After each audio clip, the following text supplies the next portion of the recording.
Sveiki, mėlyjei valstiečių laikraščių prenumeratoriai. Netrukus mes sužinosime, kas iš jūsų laimėjo pagrindinį metų prizą – butą Palangoje. Burtų traukimą stebi auditoriai. Taigi nieko nelaukiant traukiu laimingiausią voką. Butą Palangoje laimėjo ponia Aldona Mardosienė, gyvenanti Maštalierių kaime. Krokialaukio paštas, Alytaus rajonas. Sveikiname laimėtoją ir linkime puikių akimirkų Palangoje.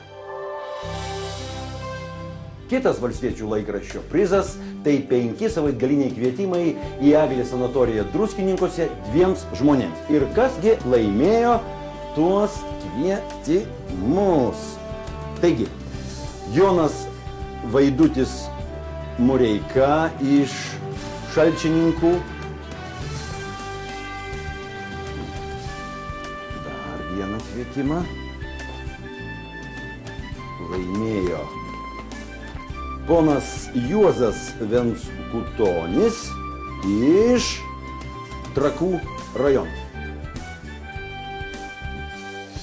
Trečią kvietimą laimėjo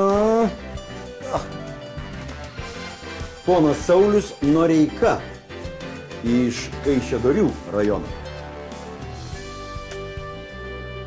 Tuoj sužinosime, kam atiteko 4. kvietimas. Dėmesio. 4. kvietimas keliauja poniai Audroniai Klicner į Šiaulių rajono savivaldybę. Ir kam atitenka paskutinis kvietimas, savaitgalinis kvietimas į Eglės sanatoriją Druskininkuose, ponui Lanauskui, Kauno rajonas, Parko gatvė Rimgautai. Gero poilsio, mėlyjei, ir prenumeruokite valstiečių laikraštį.